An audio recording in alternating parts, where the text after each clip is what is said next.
오늘 전주영생교회 수요예배 나오신 여러분 진심으로 환영합니다. 우리 앞뒤좌우 보시면서 먼저 반갑게 인사했으면 좋겠습니다. 사랑하고 축복합니다. 사랑하고 축복합니다. 사랑하고 축복합니다. 오늘 예배 가운데도 하나님의 말씀으로 다스림 받고 우리의 마음의 깊숙한 곳에서 더욱 간절히 기도하려고 하는 마음이 샘솟는 그런 귀한 수요예배 되기를 간절히 소망합니다. 제가 기도하고 함께 찬양하며 나아가시겠습니다. 참 좋으신 아버지 하나님, 오늘도 수요 예배 가운데 불러주셨사오니 예배를 통하여서 하나님을 만나게 하시고 예수 그리스도의 복음을 누릴 수 있도록 성령 하나님 이 시간에 우리에게 찾아와 주시옵소서.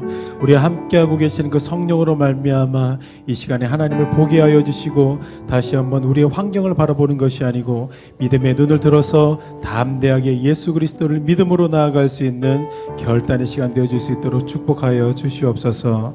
이 시간도 하나님의 은혜를 간절히 묵상하며 찬양하기를 소망합니다. 찬양의 가사 가운데 하나님을 높이며 하나님을 누릴 수 있도록 인도하여 주시옵소서.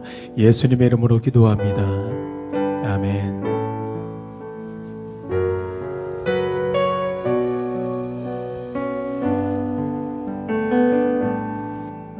오직 주의 사랑에 매여 찬양합니다. 오직 주의 사랑에 매여 내 영 기뻐 노래합니다. 이 소망의 언덕 기쁨의 땅에서 주께 사랑드리. 우리 한 번 더 처음부터 고백하며 나아갑니다. 오직 주의 사랑에 매여 내 영 기뻐 내 영 기뻐 노래합니다. 이 소망의 언덕 기쁨의 땅에서 주께 사랑드립니다. 오직 주의 임재 안에 오직 주의 임재 안에 갇혀 내 영 기뻐 찬양합니다. 이 소명의 언덕 거룩한 땅에서 주께 경배드립니다. 주께서 주신 모든 은혜 나는 말할 수 없네. 내 영혼 즐거이 주 따르렵니다. 주께 내 삶 드림. 우리 처음부터 다시 사랑하며 나아갑니다. 오직 주의 사랑에 매여 내 영 기뻐 노래합니다. 이 소망의 언덕 기쁨의 땅에서 주께 사랑드리. 오직 주의 임재 안에 갇혀 오직 주의 임재 안에 갇혀 내 영 기뻐 내 영 기뻐 찬양합니다.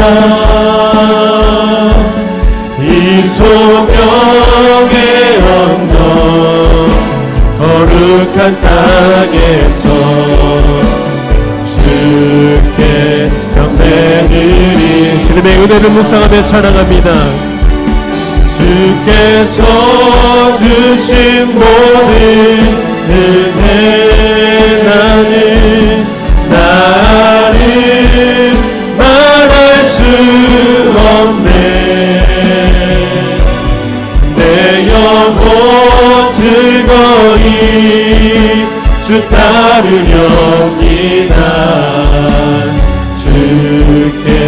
내 삶들이 주께서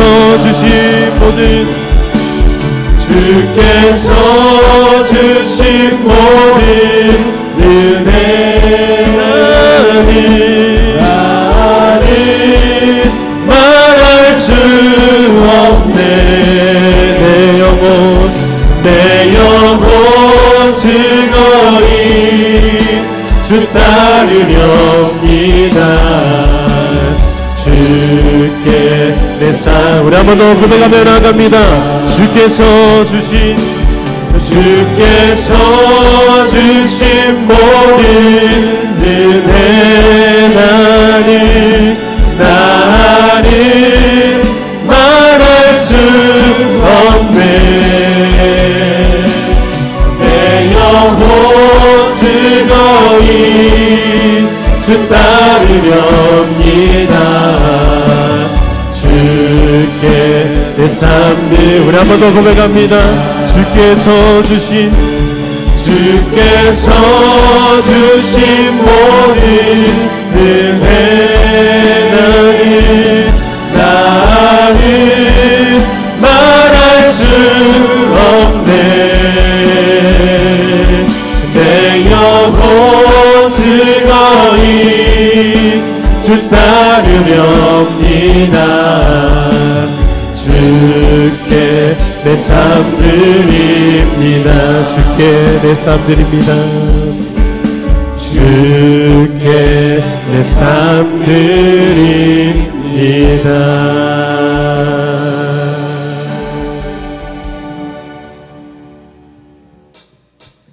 우리 이 시간에는 힘차게 은혜가 풍성한 하나님을 찬양하며 나아가도록 하시겠습니다. 은혜가 풍성한 하나님은 믿는 한 사람 한 사람 어제나 오늘도 언제든지 편찮고 한 번 더. 은혜가 풍성한 하나님은 믿는 한 사람 한 사람 어제나 오늘도 언제든지 편찮고 보호해 주시네. 주여 성령의 은사들을 오늘도 내려 주소서. 성령의 뜨거운 불길로서 오늘도 충만케 하소서.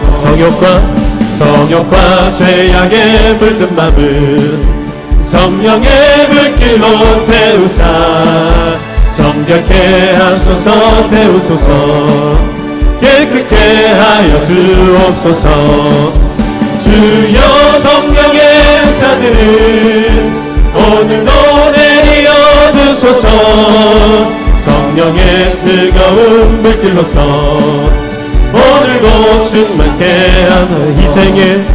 희생의 제물로 돌아가신 세상에 널리 전하리라.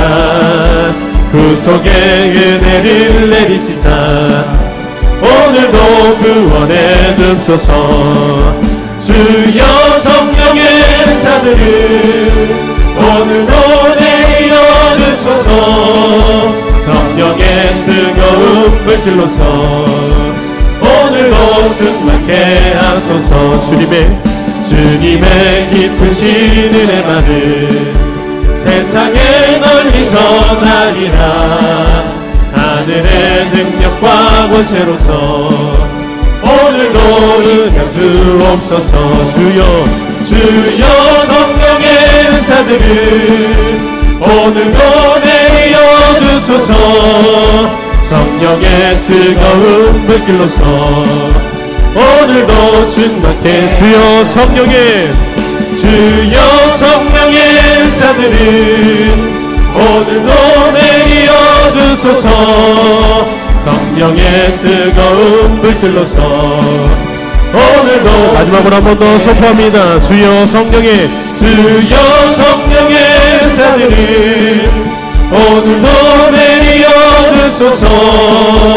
성령의 뜨거운 불길로서 오늘도 충만케 하소서. 선한 목자 되신 우리 주 항상 인도하시고 조동산 좋은 곳에서 우리 먹여주소서. 선한 목자 구세주여 항상 인도하소서. 선한 목자 구세주여 항상 인도하소서. 양의 문이 되신 예수여 우리 영접하시고 길을 잃은 양의 무리를 항상 인도하소서. 선한 목자 구세주여 항상 이뤄주소서. 선한 목자 구세주여 기도 들어주소. 흠이 많고 약한 우리도 용납하여 주시고 주의 넓고 크신 은혜로 자유 얻게 하셨네. 선한 목자 구세주여 지금 나아갑니다. 선한 목자 구세주여 지금 나아갑니다. 일찍 주의 뜻을 따라서 살아가게 하시고 주의 크신 사랑 베푸사 주를 쫓게 앞서서. 선한 목자 구세주여 항상 인도하소서. 선한 목자 구세주여 항상 선한 목자 구세주여 항상 인도하소서. 선한 목자 구세주여 항상 우리 한 번 더 선포합니다. 선한 목자 구세주여 항상 인도하소서. 선한 목자 구세주여 항상 이 시간에 마지막으로 한 번 더 찬양하며 나아갑니다. 선한 목자 구세주여 항상 인도하소서. 선한 목자 구세주여 항상 인도하소서.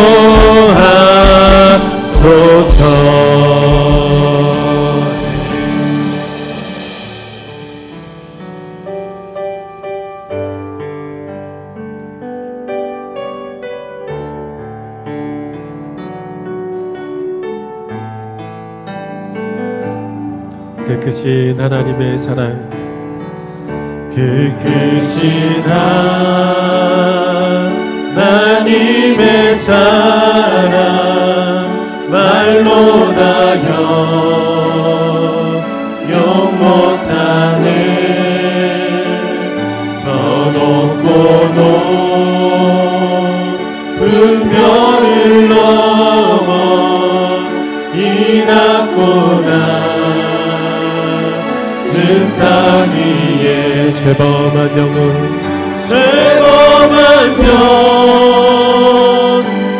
구하려 그 아들 보내사 왕옥죄물 삼으시고 죄 용서하셨네. 하나님 크신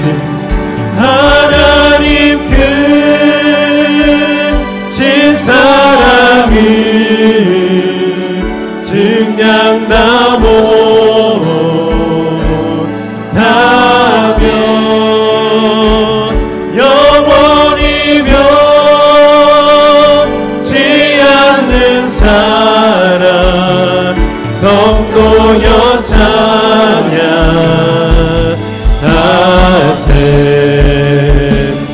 괴로운 시절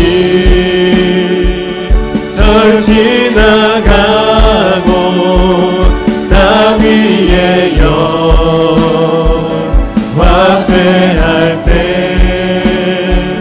주 믿지 않는 영혼들을 큰 소리 외쳐울어도 주 믿는 성도들에게 큰 사랑 베푸사 우리의 죄 사했으니 은혜이 있을까 하나님 큰 진사랑을 증량나무 다며 영원히 변치 않는 사랑 성도여 찬양 하나님 크신 사랑은 하나님 크신 사랑을 증량나무 하며 영원히 변치 않는 사랑 성도여 찬양 우리 한 번 더 하나님 크신 사랑을 하나님 크신 사랑을 증량나무 하며 영원히 변치 않는 사랑 성도여 우리 시간에는 마지막으로 찬양하실 때 두 손을 높이 들고 찬양하며 나갑니다. 하나님 크신 하나님 크신 사랑을 증량나무 하며 영원히 변치 않는 사랑 성도여 찬양하세 우리 산 예배 가운데 말씀으로 찾아오시는 하나님을 경험하기를 소망합니다. 겸손한 심령 허락하여 주셔서 강대상에서 선포되어지는 그 진리의 말씀으로 말미암아 다시 한번 세상 가운데 내가 어떻게 살아야 되는지 하나님의 뜻을 분별하여지는 그런 삶을 살아갈 수 있는 은혜의 시간 되어줄 수 있도록 우리 시간 주여 한번 부르고 간절하게 말씀을 놓고 기도하며 나가도록 하겠습니다. 기도합니다. 주여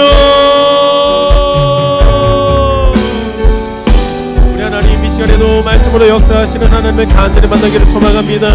우리 가운데 찾아봐 주셔서 다시 한번 하나님 말씀으로 인도해 주시고 말씀으로 응하게 되는 귀한 주님의 축복이 있을 수 있도록 인도해 주시기를 간절히 소망합니다. 특별히 아버지 하나님 우리 가운데 아버지 듣는 마음들이 있습니까? 아버지 하나님 눈으로 믿음을 바라봐야 되는 것들이 있습니까? 우리 하나님 놀라운 수 있는 찬양으로 말미암아 다시 한번 주님을 찬양할 수 있는 귀한 은혜의 시간 되어줄 수 있도록 하나님 만나 주시기를 간절히 소망하오니 하나님 말씀으로 만나 주시옵소서. 특별한 말씀을 선포하시는 주님을 만나는 목사님에게 진리의 주문들과 거듭난 주님의 성령의 충만함이 있게 도와주셔서 아버지 하나님 선발과 같은 마음을 가지고 아버지 하나님 심령들을 어루만질 수 있도록 인도하여 주시고 아버지 하나님 스테반과 같은 성령의 충만함으로 말미암아 이 강대상에서 선포되는 그 말씀으로 아버지 전주영생교회 다시 한번 이 지역을 살리는 이 한국교회를 좀 살리는 그러니까 소금의 역할을 감당하는 주님의 교회가 될 수 있도록 축복하여 주시옵소서. 그 하나님을 간절히 만나기를 기대하고 소망하오니 우리 가운데 겸손한 심령으로 만나 주시옵소서.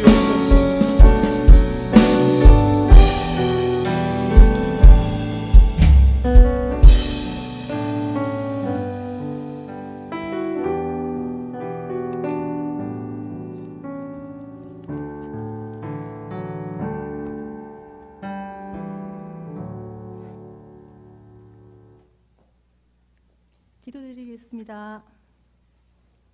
저희를 사랑으로 인도하시는 하나님 아버지 은혜와 사랑에 감사드립니다. 지난 3일간도 주님의 은혜 안에 거하게 하시고 수요 예배에 발걸음 인도하여 주시니 감사드립니다. 주님, 우리들이 삶이 주님의 사랑과 은혜 안에 살면서도 주님의 뜻대로 살지 못하고 세상과 동행하며 살아온 저희들을 긍휼히 여겨 주시옵소서.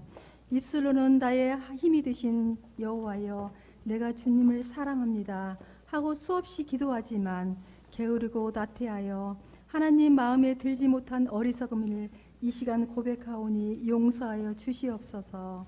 마음으로는 늘 충성하리라 순종하리라 기도하지만 늘 부족하고 연약합니다.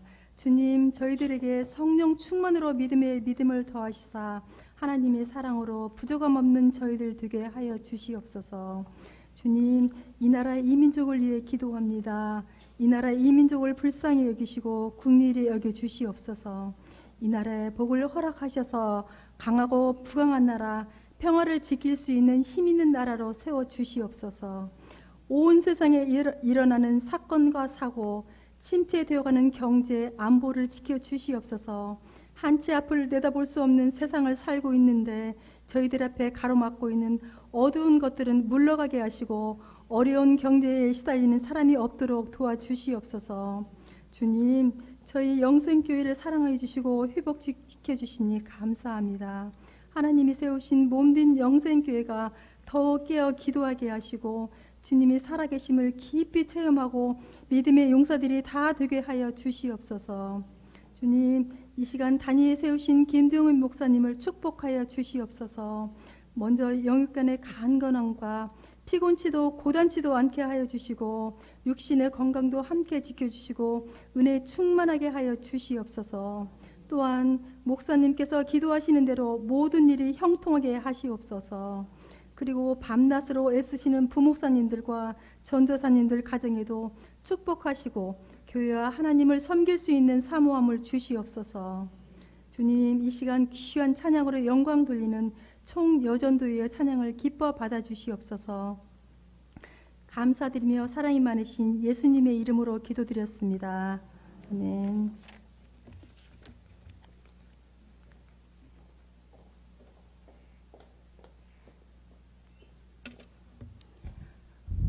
오늘 하나님의 귀한 말씀 마태복음 7장 1절에서 5절 말씀입니다. 비판을 받지 아니하려거든 비판하지 말라. 너희가 비판하는 그 비판으로 너희에게 비판을 받을 것이요 너희가 헤아리는 그 헤아림으로 너희가 헤아림을 받을 것이니라. 어찌하여 형제의 눈 속에 있는 티는 보고 내 눈 속에 있는 들보는 깨닫지 못하느냐. 보라, 내 눈 속에 들보가 있는데 어찌하여 형제에게 말하기를 나로 내 눈 속에 있는 티를 빼게 하라 하겠느냐. 외식하는 자여, 먼저 내 눈 속에서 들보를 빼어라. 그 후에야 밝히 보고 형제의 눈 속에서 티를 빼리라.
우리 총여전도회 회원 여러분 귀한 찬양 감사드립니다.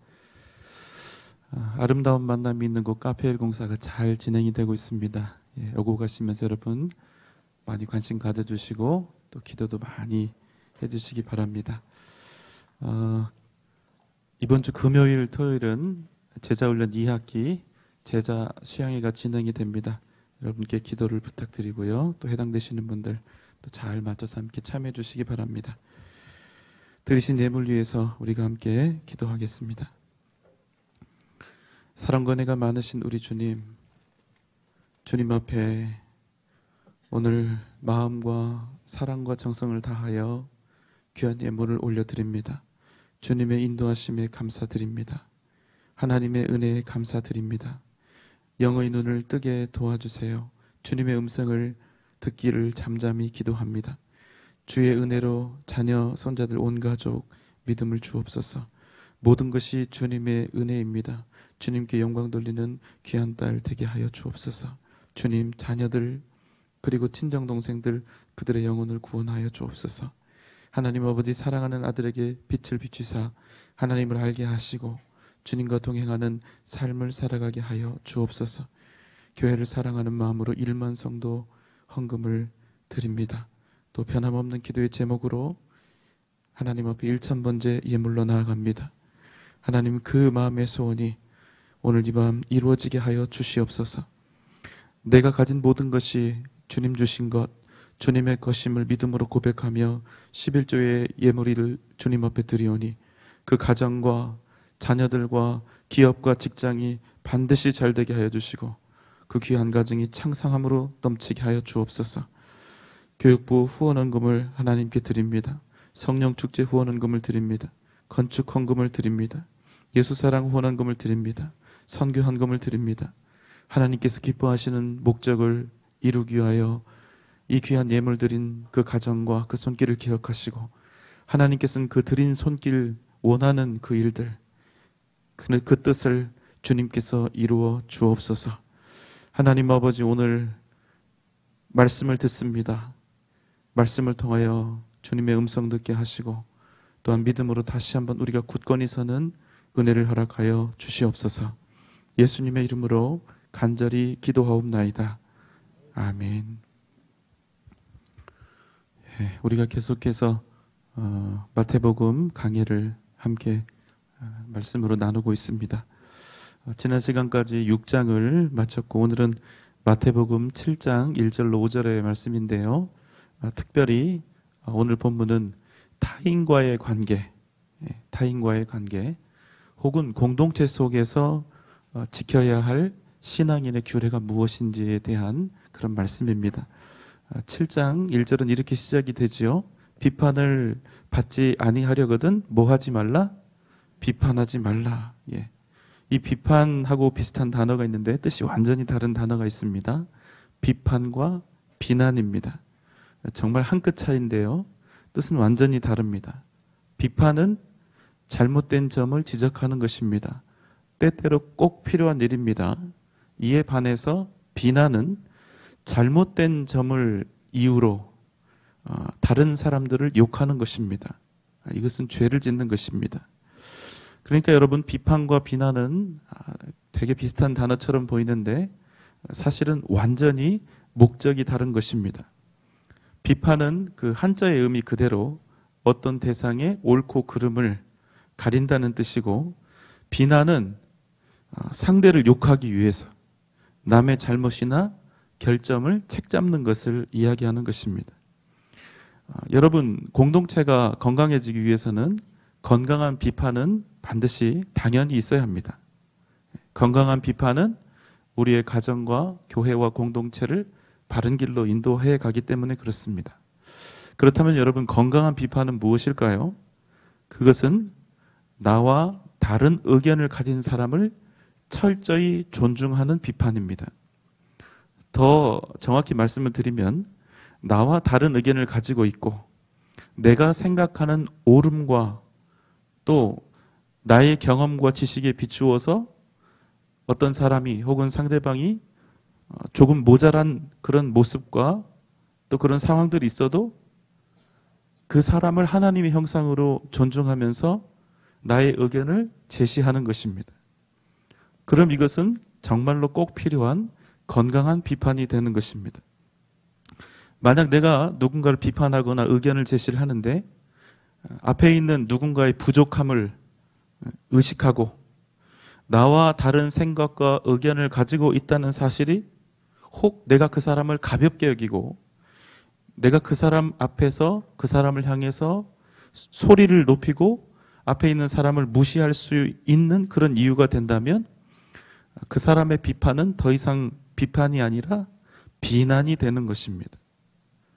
그런데 안타깝게도 우리의 가정과 교회에서도 건전한 비판을 가장한 상대에 대한 비난이 종종 왕왕 일어나는 것을 봅니다. 여러분, 우리가 신앙적으로는 누군가에게 옳은 것을 이야기할 수 있습니다.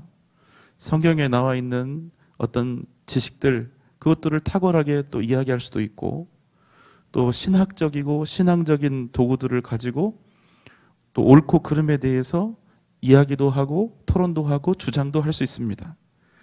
그러나 여러분, 그 일들이 방법에 있어서도 덕스럽지 못하다면, 그래서 내가 나의 옳음을 주장하면 주장할수록 내 주장 때문에 상처 입는 사람들이 생긴다면 그것은 더 이상 내가 지금 아무리 신앙적인 말을 하고 있고 내가 아무리 옳은 말을 하고 있어도 그것은 더 이상 신앙적인 행동이 되지 못하고 불신앙이고 몰인격적인 그런 행동이 된다는 것입니다.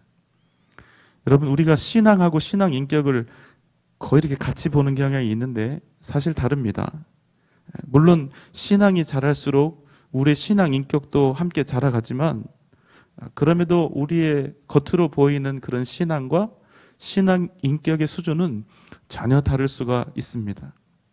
우리는 이렇게 그냥 판단하거든요. 기도 너무 열심히 하고 예배 너무 잘 참여하고 찬양을 기름지게 은혜롭게 부르고 그러면 저 사람은 신앙 인격도 훌륭하겠구나 이렇게 간주하는 경향이 있죠. 나에 대해서 생각할 때도 그래요. 나만한 신앙인이 어디 있나 이런 생각이 들면 내가 마치 신앙의 인격도 같이 겸비한 것처럼 보이거든요. 그런데 여러분, 우리가 겉으로 아무리 신앙적으로 좋아 보이고 대단해 보여도 신앙 인격은 전혀 다를 수 있다는 것입니다. 우리가 반드시 기억해야 할 것이 있습니다. 여러분, 신앙을 고결하게, 우리의 신앙을 정말로 신앙답게 만드는 것은 신앙 자체가 아니라 우리를 통해서 드러나는 신앙 인격이라는 것입니다.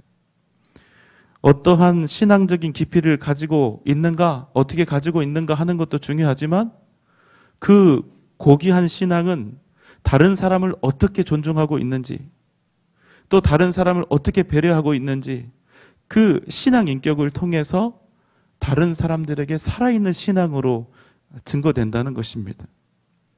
만약에 여러분, 우리가 신앙은 막 좋은 것 같은데 신앙 인격이 없다면 그 사람은 옳은 것을 이야기할수록, 신앙은 좋은 것처럼 보이는데 신앙 인격이 좋지 않은데 아는 사람이 있다면 그 사람이 신앙에 대해서 이야기할수록 그 공동체는 상처와 아픔으로 가득 차게 되는 것입니다.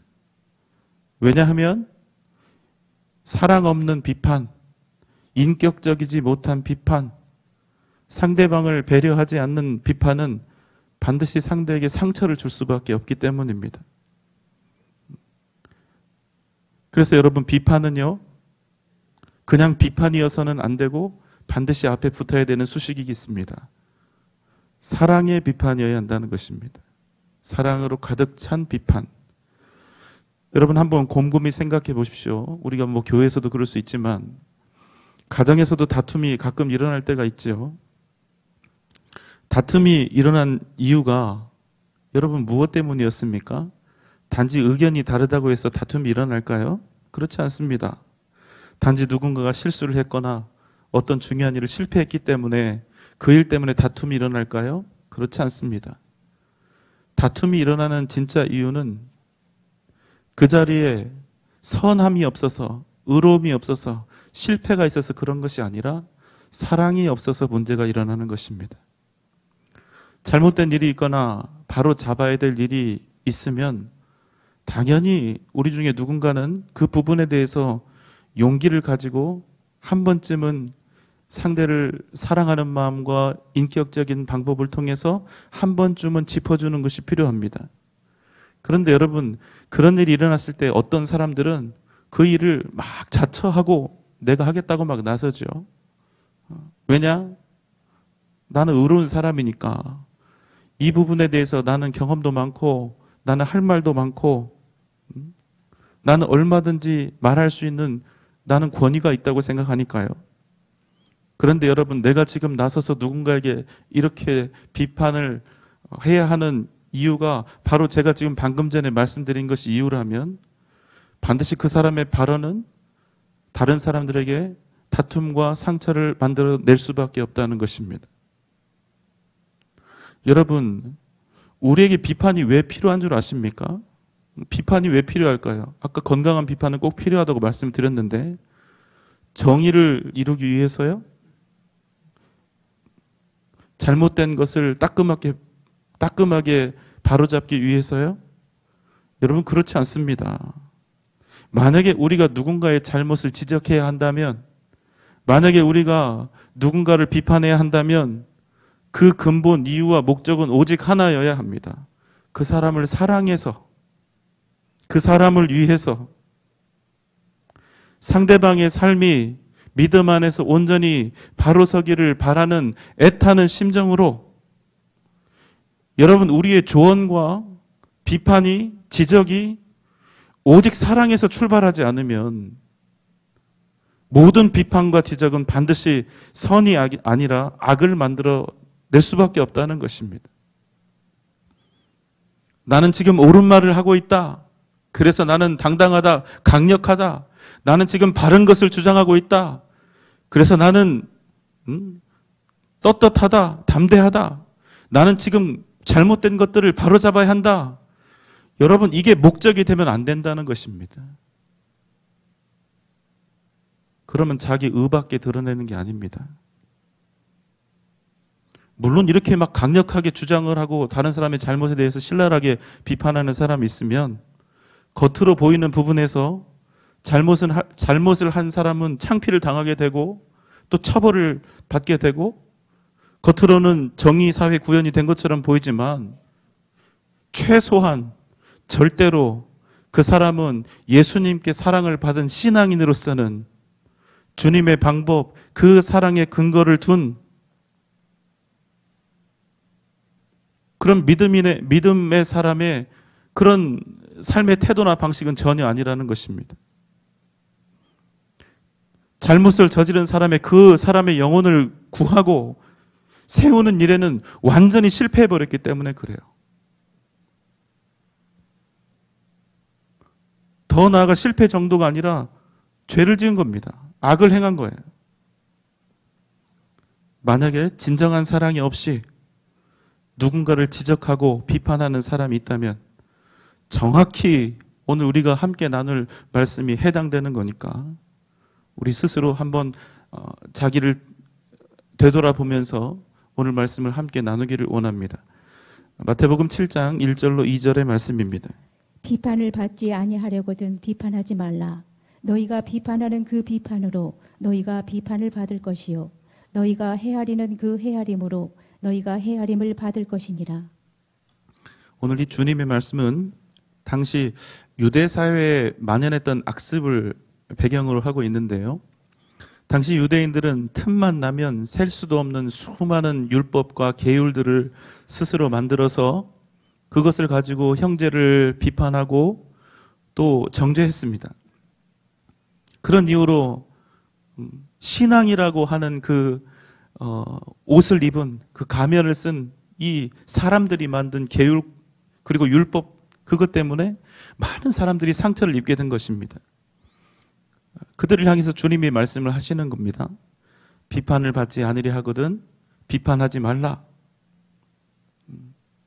여러분, 건강하지 못한 비판은 그냥 누군가를 비판하는 것으로 누군가에 대해서 지적했구나, 비판했구나 이렇게 끝나지 않는다는 거예요. 반드시 상대방을 아프게 하고 상처를 줍니다. 그러면 여러분, 지금 비난받은 그 사람의 마음에 지금 자기를 비난한 사람 있잖아요. 그 사람에 대한 미움이 생길까요? 안 생길까요? 생깁니까? 안 생깁니까? 생기죠. 생깁니다. 나를 사랑하지도 않는데 사랑하는 마음도 없이 지금 나를 비판한 거거든요. 그러면 이 사람에 대해서 미워하는 마음이 당연히 생기죠. 이 사람을 미워하는 거예요. 그럼 여러분 이거 죄입니까? 죄 아닙니까? 죄지요. 자, 그럼 여러분 이 상황을 한번 잘 들어보세요. 누군가를 사랑함 없이 비판해서 그 비판한 사람을 미워합니다. 상처 준 사람을 미워하는 죄를 짓게 됩니다. 자, 그런데 비판하는 사람은 어떤 의도를 가지고 했느냐? 나는 의로움을 드러내겠다. 선함을 만들겠다. 바름을 주장하겠다. 그랬을 거 아닙니까? 그런데 이 사람의 비판이 죄를 만들었어요? 그럼 비판한 사람도 죄 지은 겁니까? 죄 짓지 않은 겁니까? 죄 지은 거죠. 여러분, 사랑이 없는 잘못된 비판 때문에 무려 2사람이, 비판한 사람을 포함한 무려 2사람이 지금 죄를 짓고 죽게 된 겁니다. 죄의 싹은 사망이니까요. 영적으로 죽은 겁니다. 여러분, 분명히 지금 옳은 것을 주장한다고 했는데 그것이 상대방에 대한 온전한 사랑과 배려에서 시작된 것이 아니라면 기억하십시오. 옳은 것을 주장했어도 반드시 악한 것을 만들어낸다는 것입니다. 여러분, 이게 사탄의 방법입니다. 옳은 것 주장해서 서로 싸우게 만들고, 옳은 것 주장해서 서로 미워하게 만들고, 옳은 것 주장해서, 의를 주장해서 범죄하게 하는 것입니다. 비판을 받지 아니하려거든 비판하지 말라. 오늘 주님의 말씀은 사랑 없이 무책임하게 비판을 일삼는 자들은 비판을 받게 될 것인데, 비판을 받게 될 것이다. 이렇게 말씀을 하시는데, 이게 문법적으로 수동태입니다. 비판을 받게 되리라 이렇게 돼 있으니까. 자, 그런데 누구로부터 비판을 받는다는 그런 주체가 없습니다. 자, 그래서 학자들은 이러한 성경의 표현을 이렇게 규정했습니다. 신적 수동태다. 이렇게 이름을 붙였습니다. 이게 무슨 말씀이냐면 사랑 없이 자기의 의로움으로 자기 의를 세우기 위해서 다른 사람들을 비판하고 정죄하는 자들은 자, 누구로부터 비판을 받게 된다? 하나님. 그래서 이게 신적 수동태라는 이름이 붙어 있는 겁니다. 자, 이제 제가 다시 정리를 해보겠습니다. 올바른 사랑의 근거를 둔 비판이 아니라 악한 비판을 행한 자는 그저 사람들로부터 판단받거나 정죄받는 것이 아니라 살아계신 하나님, 공의로우신 하나님으로부터 직접 판단과 비판을 받게 된다. 이런 뜻입니다. 여러분, 얼마나 두려운 일입니까? 우리 사람은 한계가 있습니다. 나를 비판하고 내 인격을 땅바닥에 내동댕이 친 사람이 나보다 말도 잘하고 나보다 지식도 많고 사회적 지위도 높으면 내가 그 일을 바로잡을 방법이 없는 겁니다. 억울해도 속수무책 당할 수밖에 없습니다. 그래서 하나님이 이 일에 대해서는 움직이신다는 겁니다. 그런 사람은 하나님이 아니라 하나님으로부터 반드시 비판과 정죄를 받게 된다는 것입니다. 그래서 우리가 누군가에 대해서 이야기할 때, 누군가에게 조언이라는 명목하에 비판할 때 우리가 더욱더 신중해야 하는 이유가 바로 여기 있는 것입니다. 7장 2절의 말씀입니다. 너희가 비판하는 그 비판으로 너희가 비판을 받을 것이요 너희가 헤아리는 그 헤아림으로 너희가 헤아림을 받을 것이니라. 계속해서 이제 비판이라고 하는 단어가 나오는데 이 비판이라는 단어로 번역된 그 원래 원어는 그냥 비판의 의미만 가지고 있는 것이 아니라 사법적인 판결, 법원의 법적 판결 이런 의미도 가지고 있습니다. 그래서 이 의미를 넣어서 다시 한번 확장해서 번역을 하면 이렇게 됩니다. 너희가 비판하는 그 비판으로 너희가 재판을 받을 것이요. 누구로부터 받을까요? 하나님으로부터 받는 거예요. 너희가 헤아리는 그 헤아림으로 너희도 보응을 받게 될 것이다. 그 비판의 목적이 사랑을 위함이 아니라, 앞에 있는 그 사람을 세우고 일으키기 위함이 아니라 그 사람을 부수고 깨트리고 찢어서 나의 옳음과 나의 의로움을 드러나게 하는 것이 목적이었기 때문에, 그래서 그 사람이 하나님으로부터 직접 재판과 판단을 받는다고 오늘 말씀이 얘기하고 있는 겁니다. 여러분, 참 우리 다른 사람에 대한 이야기 참 쉽게 합니다. 예. 어렵지 않아요. 입에도 그냥 씹으면 되니까. 예. 왜 이렇게 우리는 다른 사람들 이야기를 쉽게 할까요? 왜 이렇게 거리낌이 없지요? 자, 3절 4절의 말씀입니다. 어찌하여 형제의 눈 속에 있는 티는 보고 내 눈 속에 있는 들보는 깨닫지 못하느냐?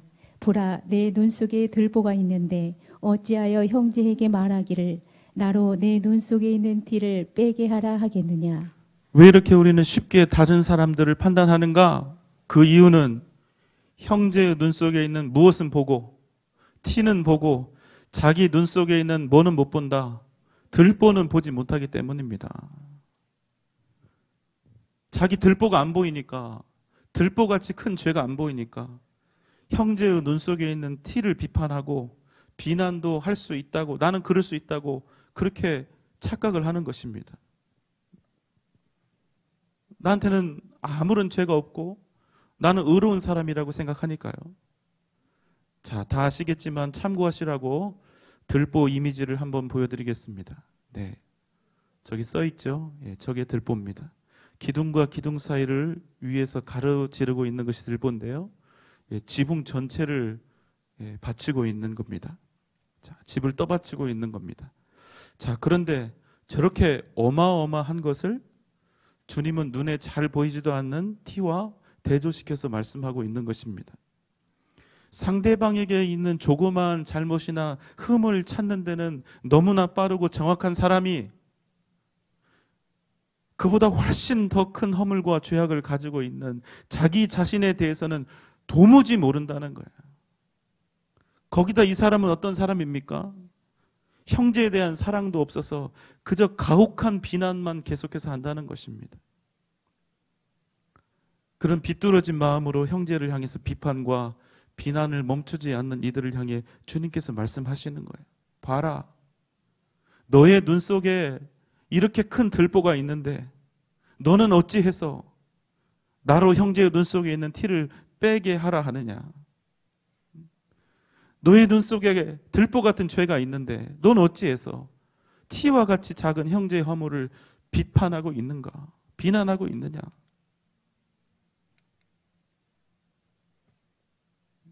그 사람은 어떤 마음 가지고 있을까요? 나야말로 앞에 있는 사람의 티를 비판하고 정당하게 뺄 수 있을 만큼 정결하고 선한 사람이라는 전제가 나에게 있어야, 그런 전제가 나에게 있어야 감히 상대방 앞에서 언성을 높이고 앞에 있는 사람을 비판하고 비난할 수 있는 겁니다. 내가 죄인이라고 생각하는 사람이 감히 두려워서 앞에 있는 사람을 그렇게 비판할 수 있을까요? 온갖 교만과 우월함으로 똘똘 뭉쳐서 그 일을 하고 있는 거예요.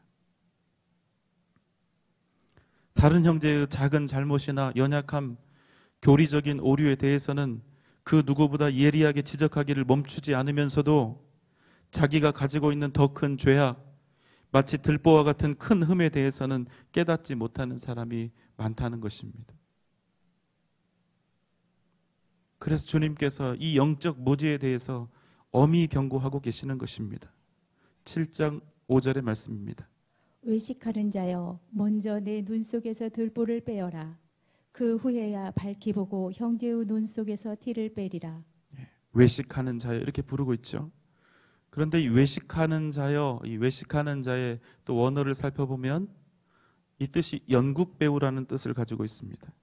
자, 그러면 이 뜻을 넣어서 제가 다시 여러분에게 말씀을 읽어드리도록 하겠습니다.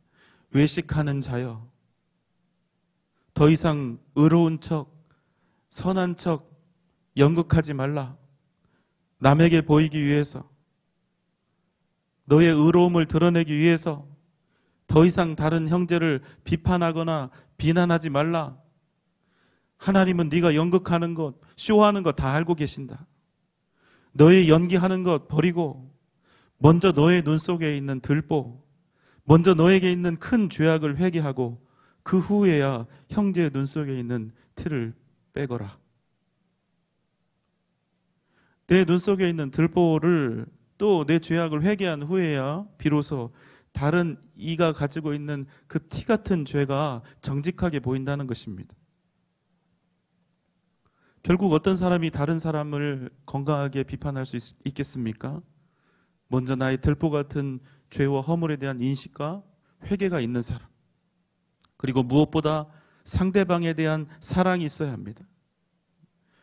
내가 누군가에게 충고를 한다면, 비판을 한다면 그것은 비판하고 있는 나를 위한 것이 아니라 바로 그 말을 듣는 그 사람을 위해서, 그 사람을 사랑하기 때문에 그 사람을 위해서 하는 것입니다.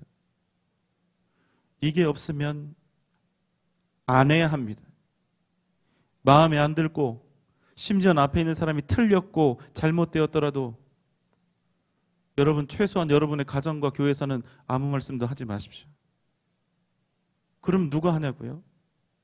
만약 그렇게 해야 될 일이 꼭 필요하고 그래서 반드시 누군가가 해야 한다면 그것은 목사가 해야 할 일입니다. 목사가 여러분보다 도덕적으로 뛰어나고 영적으로 대단해서 절대로 그런 것이 아닙니다.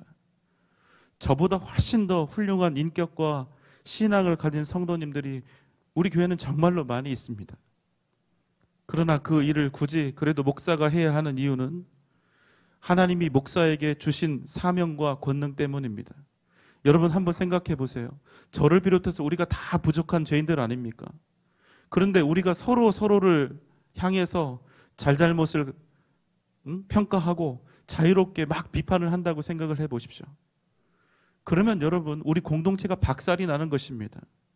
어느 순간 비판이 아니라 비난이 되고 교회는 혼란을 겪게 될 것입니다. 그래서 누군가에게 조언을 하고 또 가르침이 필요하거나 꼭 비판이 필요하다면 그때는 목회자가, 저를 비롯한 우리 목사님들과 전도사님들이 정말 그분을 사랑하는 마음으로, 그분을 위해서 애타는 심정으로 그렇게 충원을 해야 하는 것입니다. 여러분, 그래서 목사의 사명이 어려운 것 같습니다. 목사도 사람이거든요. 목사라고 해서 항상 이 마음이 하늘나라에만 가 있겠습니까? 그래서 이 직이 두려운 것입니다. 아까 비판을 잘못하게 되면 누구에게 비판받고 누구에게 응징받는다고 했죠? 하나님. 그래서 두려운 것입니다. 그래서 더 잘해야 하는 것이고요. 로마서 14장 10절 말씀입니다. 내가 어찌하여 내 형제를 비판하느냐? 어찌하여 내 형제를 업신여기느냐? 우리가 다 하나님의 심판대 앞에 서리라. 아멘. 이제 다시 우리의 교회와 가정 그리고 공동체에서 정말로 건전하고 건강한 비판을 위한 몇 가지를 제가 다시 한번 정리해 드리도록 하겠습니다. 첫째, 내가 지금 대하고 있는 그 상대에 대한 진정한 사랑, 애타는 사랑이 없다면 여러분의 가정에서는 어떻게 할지 모르겠지만 여러분의 가정 포함해서 우리의 교회, 우리의 공동체에서는 아무 말씀도 아무 비판도 하지 마십시오. 심지어는 사랑하는 마음이 없다면, 정말로 상대를 사랑하지 않는다면 좋은 말도 조심해서 하십시오. 사랑이 없으면 좋은 말도 여러분 얼마든지 오해를 불러일으킬 수 있기 때문입니다. 가정과 교회에서 다툼이 일어나는 것은 정의가 없기 때문이 아니라, 옳고 그름이 없기 때문이 아니라 가장 기본이 되는 사랑이 없기 때문입니다. 둘째, 내 앞에 있는 그 상대방을 정말로 귀하게 여기는 마음이 없다면 역시 아무 말씀도 그 어떤 비판도 하지 마십시오. 상대방을 가볍게 여기는 사람, 상대방이 내 밑에 있다고 생각하는 사람, 당신쯤이야 하는 그런 마음이 있는 사람, 내가 당신보다는 더 낫다고 생각하는 그런 교만이 있는 사람, 그런 분들은 절대로 누구에게든 아무 말씀도 하지 마십시오. 상대가 정말로 하나님의 존귀한 형상이고 예수님의 십자가 보혈의 값으로 생명을 얻은 고귀한 사람이라고 하는 그 인정이 아멘이 되지 않는다면 상대의 존귀함과 그 소중함을 인식할 수 있을 때까지, 인정할 수 있을 때까지 여러분 기다리십시오. 그 후에 하셔도 늦지 않습니다. 이 원칙을 지키지 않으면 나는 나의 의로움과 논리와 지식을 무기 삼아서 더 큰 죄를 지을 수밖에 없습니다. 셋째, 나에게 지금 조금이라도 분노가 있다면, 노기가 있다면 역시 아무 말씀도 하지 마십시오. 먼저 하나님 앞에서 기도하고 마음의 평안을 얻은 후에 말씀하십시오. 그렇지 않으면 얼마 지나지 않아서 내가 가정과 교회에 큰 다툼을 일으키는 주인공이 되고야 말 것입니다. 여러분, 다른 사람에게 행하는 비판에 유념하십시오. 우리는 때때로 지혜롭지 못해서 내가 쉽게 비판했던 사람들이 어떤 일을 당했는지, 어떤 아픔과 고통을 겪었는지 나중에 나 자신이 내가 비판했던 그 비판으로, 내가 헤아렸던 그 헤아림으로 처절하게 당해보고 나서야 그 쓰디쓴 맛을 알게 되는 경우가 많습니다. 그런데 여러분, 그러면 너무 늦어요. 왜 그런지 아세요? 그 사이에 나 때문에 너무나 많은 사람들이 다치고 깨지고 상처 입을 거니까. 그런 여러분, 오늘 말씀을 통해서 저를 포함한 우리 모두가 믿음 안에서 서로를 사랑하고 용납하고 품는 그런 방법을 믿음 안에서 잘 배워나갈 수 있기를 주님의 이름으로 소망합니다. 여러분, 어떤 사람이 정말로 죄인일 수 있어요. 비난도 받고 비판도 받을 만큼 그렇게 모자라고 그렇게 큰 실수를 한 사람일 수도 있습니다. 부족한 사람일 수도 있습니다. 그러나 여러분, 그런 사람이 앞에 있거든 기억하십시오. 바로 그런 죄인들에게, 바로 그런 연약하고 부족한 사람들에게, 바로 그런 사람들에게 하나님의 은혜와 사랑이 진정 필요하다는 사실을,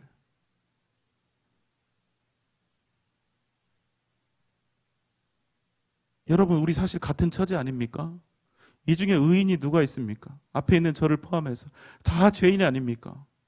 우리가 서로를 품어야 하지, 서로 비난하고 비판하고 손가락질하면 어떻게 됩니까? 서로가 도와야 되지 않겠습니까? 중요한 거 말씀드립니다.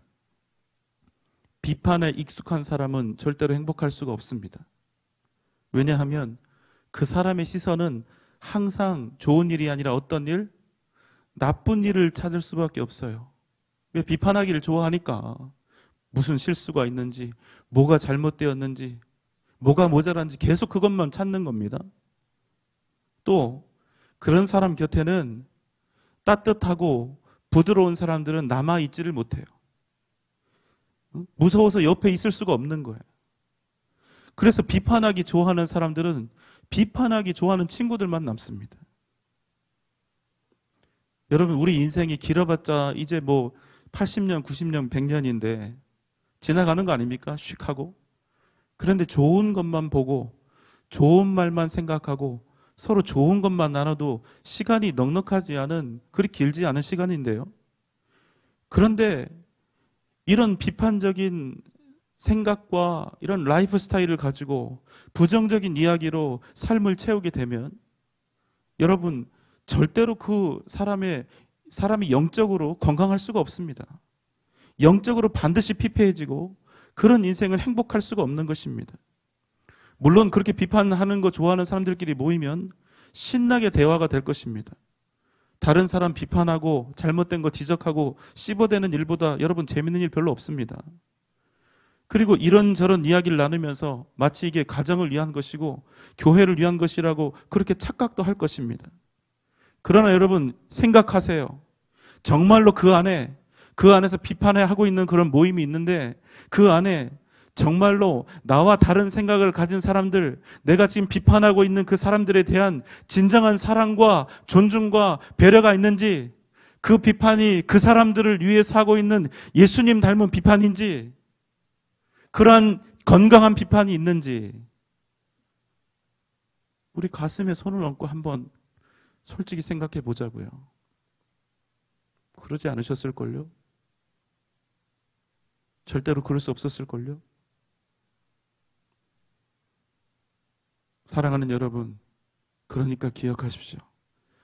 비난하고 비판하는 사람이 아니라 품고 섬기고 사랑하는 여러분 되시기를 주님의 이름으로 축원합니다. 사람은요, 누구나 틀린 말을 할 수 있습니다. 앞에 있는 저도 틀립니다. 당연히 완벽하지도 않습니다. 여기저기 여러분 훑어보면 맨날 강당 위에 서 있으니까 그렇지 저 엄청 부족한 부분들 많습니다. 그런데 우리 모두가 다 그래요. 판단 착오도 하고 지식이 완전하지 않은 경우도 있고 생각이 잠깐 틀릴 수도 있습니다. 모두가 다 그렇습니다. 그런데 서로 부족한 사람들끼리 눈앞에 보이는 한두 가지 잘못이나 부족함으로 서로를 비판하고 비난하면 여러분, 그것은 비판하고 비난하는 사람이 잘못된 거 아닙니까? 우리가 가족이라면 그럴 수 없다는 거예요. 우리가 정말로 예수 안에서 가족이라면, 우리가 예수 안에서 사랑을 받은, 주님께 용서를 받은 사람이라면 그럴 수 없다는 거예요. 우리가 정말로 형제 자매라면 그럴 수 없다는 겁니다. 여러분, 아멘입니까? 정말로 다양한 사람들이 교회에 있습니다. 그런데 오직 하나 때문에 우리가 하나가 된 거예요. 예수 때문에. 오직 예수 때문에 우리가 하나가 되어서 교회를 이루고 있습니다. 그러니 우리 안에 얼마나 다양한 생각과 마음들이 있겠습니까? 그것을 인정하십시오. 다 나와 같을 수가 없습니다. 여러분 기억하세요. 옳은 것이 아니라 그 다양한 사람들로 이루어진 이 공동체, 이 교회가 온전히 주님 안에서 하나를 이루는 것이 기적이요, 은혜요, 옳은 것이라는 말씀입니다. 그렇게 여러분, 세상에서는 몰라도 가정과 교회에서는 반드시 다르게 하셔야 합니다. 만약 우리 중에 누군가에게 잘못된 점이나 연약함이 보이거든 우리는 서로를 비판하는 것이 아니라 그 형제의 연약함이 나의 연약함이구나 이렇게 생각을 하고 서로를 도와야 되는 겁니다. 이렇게 하지 않고 나와 의견이 다르고 생각이 다르고 판단이 다르다고 해서 앞뒤 생각하지 않고 소리를 높이는 것은 여러분, 이건 신앙의 문제가 아니라 신앙 인격에 관한 문제요. 차라리 아무 말도 하지 않고 침묵하는 것이 덕을 이룬다는 것입니다. 빨리 분노하고 말이 많으면 실수도 많은 법입니다. 내 의견이 많고 행동이 급하면 그럴수록 다른 사람들을 더 많이 다치게 할 가능성이 있습니다. 우리에게 지금 필요한 게 무엇입니까? 주님께서 우리를 사랑하심으로 그러셨듯이 참고 인내하고 서로를 용납하면서 기다려주는 그런 신앙의 인격이 필요하고 하나님의 뜻을 더 잘 분별할 수 있는 지혜가 우리에게 필요합니다. 저를 포함해서 우리 중에 누구든지 의로운 사람은 단 한 명도 없습니다.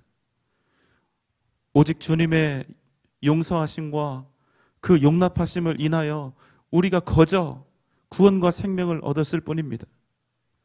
그렇기 때문에 우리가 누군가를 질책하고 비판하기에 앞서서 오히려 서로를 사랑으로 품을 수 있는 그런 은혜와 신앙 인격이 저와 여러분 가운데 있기를 소망합니다. 이 땅에서 감히 누가 다른 누군가를 비판하고 판단할 수 있습니까? 죄인이 죄인을 어떻게 정죄할 수가 있습니까?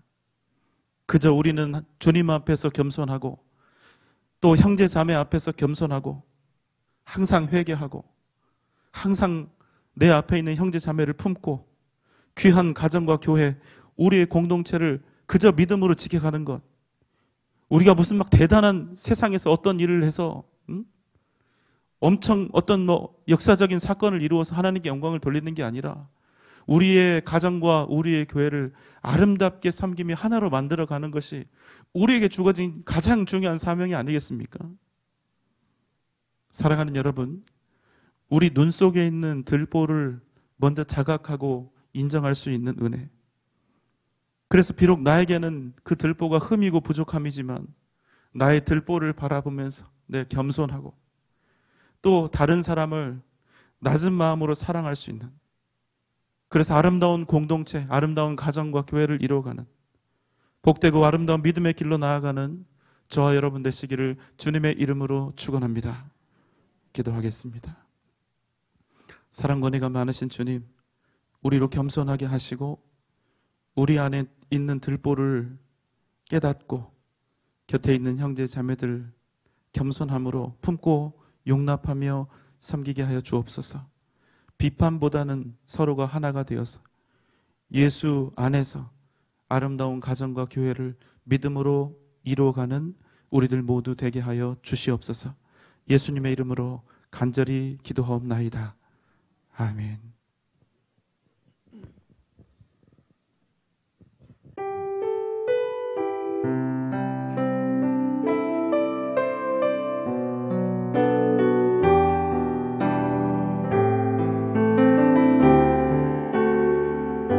예수 사랑합니다. 예수 사랑합니다. 사랑합니다. 온 마음 다하여 오직 주님 한 분만 간절히 더 원합니다. 예수 사랑합니다. 예수 사랑합니다.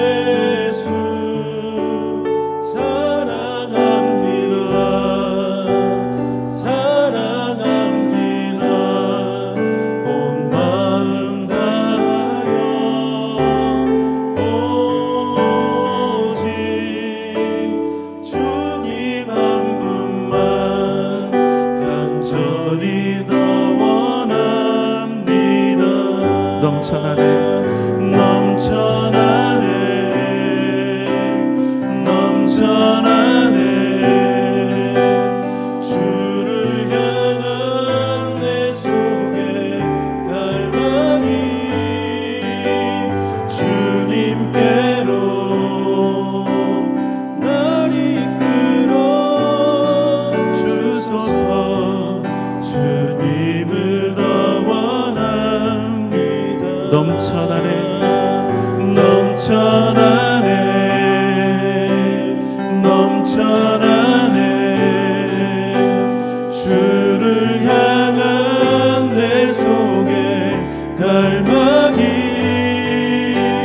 주님께로 날 이끌어 주소서. 주님을 더 원합니다. 주님을 더 원합니다. 주님을 더 원합니다. 주님을 더 원합니다. 주님을 더 원합니다.